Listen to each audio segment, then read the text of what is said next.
atong sugdion. Happy Fiesta kanatong tanan.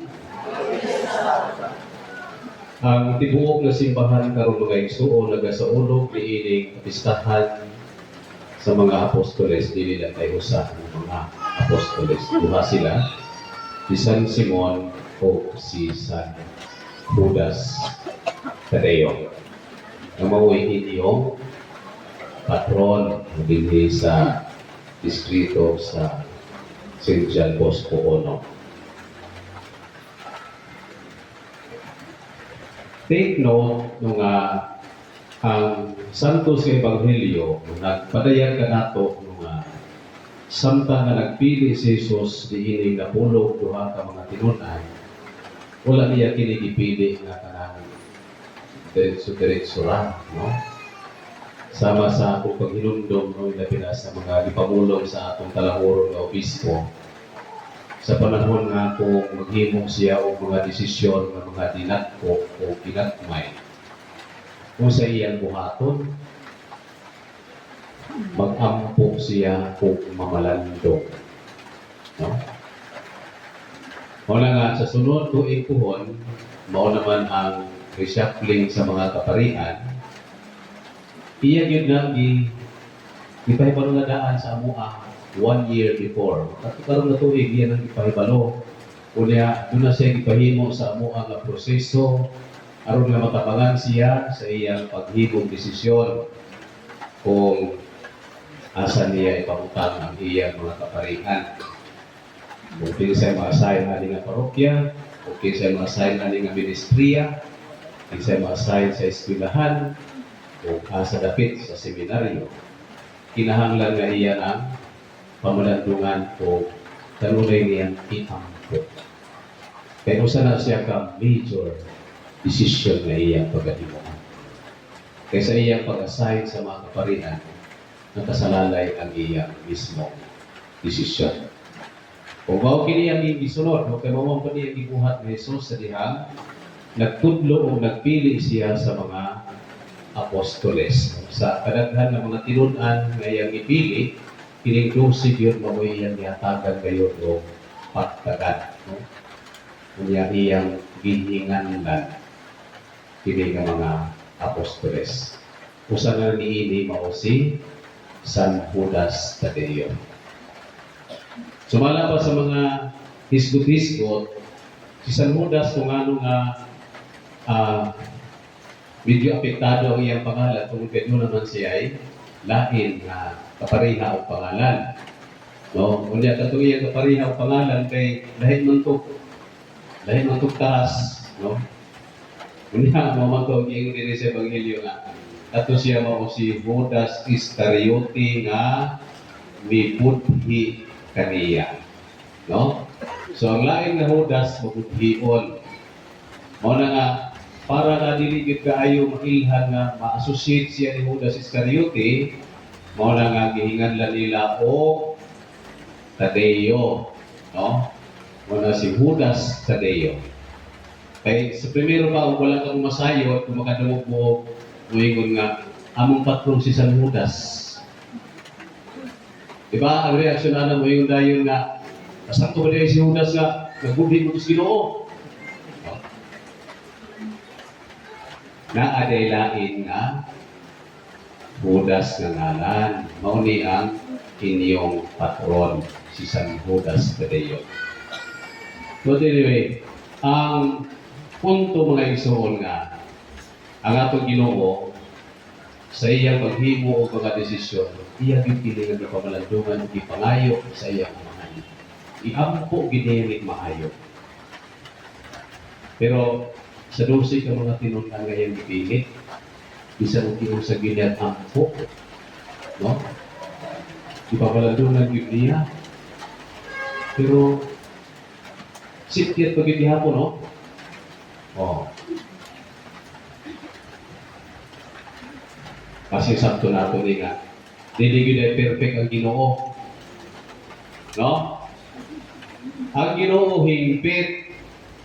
God is perfect, no? Pero kung sa may implication ani kung ano nga sa pagpili niya si Lucy ka mga apostoles, doon na maghihapoy isimak. No? Kini mga igsoon, walay labot ang Ginoo din ha. Kundi doon na ni kalabutan sa tawhanon nga kinaiya. Nang tawhanon nga kinaiya ni ay dili ko siya perfect. Ilabi na kung maghisgot og grupo, kung maghisgot og kapunungan, maghisgot og usa ka katilingban, tawhanon nga katilingban, dili yun perfect. Kasi mo question ta mo kung paano ka. Kasi ko ang Ginoo sa iyong pilit. Kung may mga daan siya nga maunang kinaya ni Judas, di ba ito niya pilion? Pwede ko na niya mahimo. Di ba? Sa iyang kagamhanan, sa gahumod, dihatag ka niya, pwede niya mahimo. Mahimo niyang perfect ang tanan. Pero kung sa may kinatibukan na impression ni Ana, so mahimo na lang magkitang frustrated kita, no?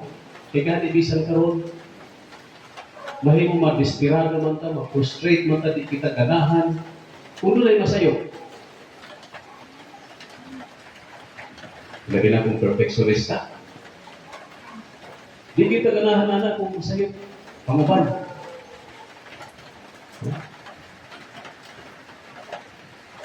Pero gipaigo ang tanan. No? Kaya ipakita o ipakailap nga ang kinabuhi nga tawhanon dili siya hingpit. Sabi sa nasa nag-grupo karon, doon na may perfect. Bisa ko sa mga pamilya. No? Bisa kinsa o sa mga pamilya, doon na may perfect. Kamu mga ginikanan, nasayod man mo nga sa inyong mga anak. No? Sa inyong mga anak, doon nag-iingon nga, dahil iglesia, kay mura pa rin muna maniswain. Sa tanan ng mga anak, kung nung kawag inyong anak, makaingon bumbo nga, mura na ay usa ng medyo lahi yun sa tanan. Di ba? Oh, kanalang din hanggang kasinatin ang nato kung mag-umul kitang pamilya. Mismo masinabi nato na dili perfect. No? Dili impit. Kunag yun, iyo nato nga, mabito ipangalan nato na siya o kanan. Ang expression no, sa mga ginikanan, kung doon na sila anak na lagi, ito yung dahil naman. Hindi siya mo black sheep. No? Black sheep. Diba? O na ang gamito nato na terminolohiya. Kung doon ay anak na maglahi, o na siya ang black sheep. Pero mga igsoon, bisan pa sa ka-imperfecto, no? Sa dili pagkahimpit mo sa atong kinabuhi, no? Wala iksapayan kini sa Ginoo. Okay? Ang iyang intention is, mo naman na ang iyang giingon, be perfect as your heavenly Father is perfect. No? Pagpahimpit ka mo sa mga ang amahan, himpit. No? Huwag man siya mag-ingon nga, you should be perfect. No? Wala siya mag-ingon na. Just be perfect as your heavenly Father is perfect. No? Dili kategorikal ang iyang pag-ingon na mo kinahanglan. You need to be perfect. Dili. No? Be perfect. If possible, no? Kung ano ba? If possible, pagpahimpit ka mo, sama sa inyong amahan na himpit. So, mga igsoon, dili kita angayan nga mahibugos o di kita angayan nga ma-discourage, di kita angayan nga mawatan o paglaom o hindi na sa atong kinabuhi na wala kita na, wala bisan nasa kapadulong. Wala yung mga nakita nato ng mga imperfections. Bisa na rin sa atong pagalingon, di ba? Yeah. Bisa kung saan na itong paningkamot, simba kita kada Domingo. No? tanan ng mga relihiyoso, ng mga organisasyon, apilan ganit nato. No? Kung pwede pala ng babae sa QC, apil na.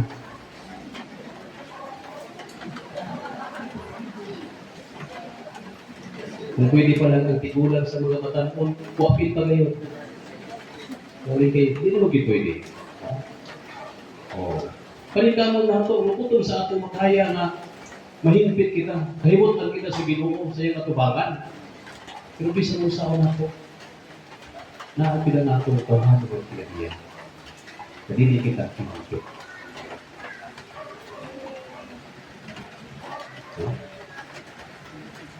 So human beings, by nature, we are imperfect. Muna nga, di kita kailangan lang mahugno.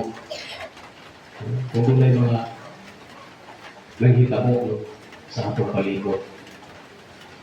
Hindi po na ito nga muna itong mindset yung kanunay na perfect sa atong pinabuhin. Kaya bisan na ito palibot.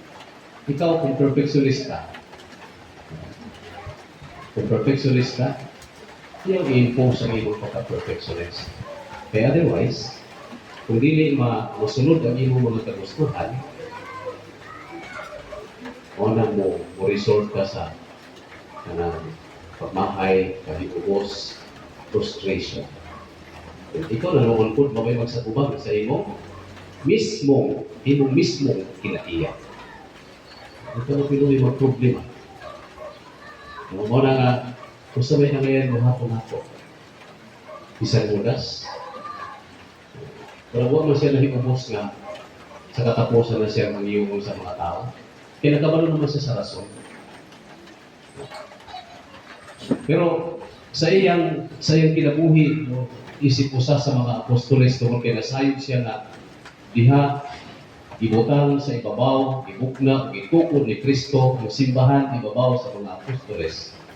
Ang iyang ibasihan kanunay nga ipili siya sa Ginoo kung iya kini padayonon. No?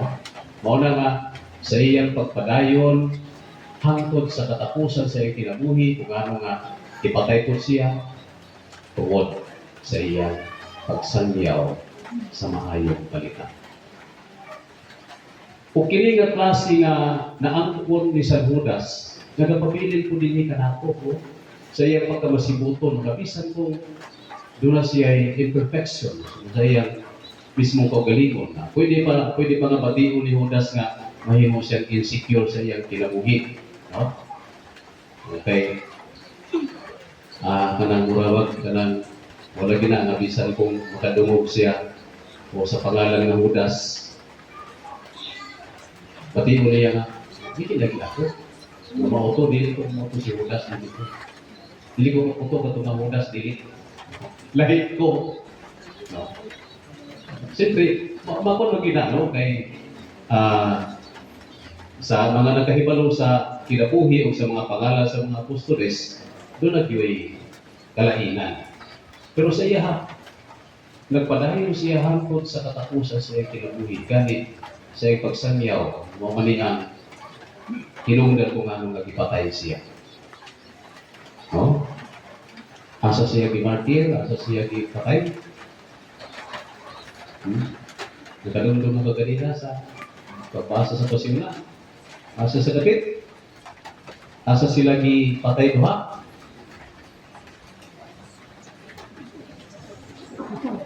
Sa Persia. No? So ang Persia, modern day Iran. No? Kaya ang Iraq, mula modern day sa Mesopotamia. No? So ang Persia, wala lagi tayo Persia, di ba? Bali nakabutan sa mga nasong na Persia. So, karaan na siya sa pangalan, modern day Iran. So, kabalo kita nga ang Iran, karon, bisan karon, ang ilang pangalan gani sa ilang gobyerno, Islamic Republic of Iran. Islamic, buti ko sabot, majority sa ilaha, sa ilang gobyerno, nagbase sa balaod sa mga Muslim sa Islam. No?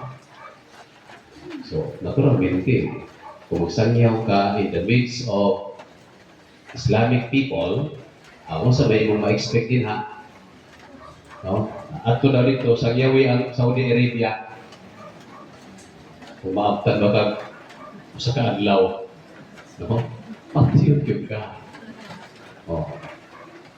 Hindi makalilisan pa kayo ang iyang na sinati ng kamatayon kay ipunalan siya o wasay. Kasabot mo siya wasay?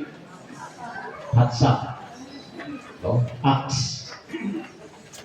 Kalimang anak, ihatsahan siya. Pero tungkol ka na kay nagpadayon siya sa pagtubag sa tawag sa Ginoong mahimo siya magsasangyaw. Tungkol kay lagi diha man kanila nakasalalay ang pagpadayon sa pagkatuto sa simbahan.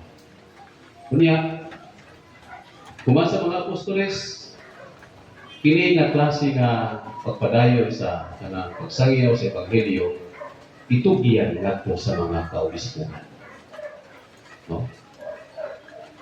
So mao na nga ang mga obispo, mao gid na sila ang kanang tinuod nga sumusunod sa mga apostoles in terms of duties and responsibilities, in terms of divine power. No?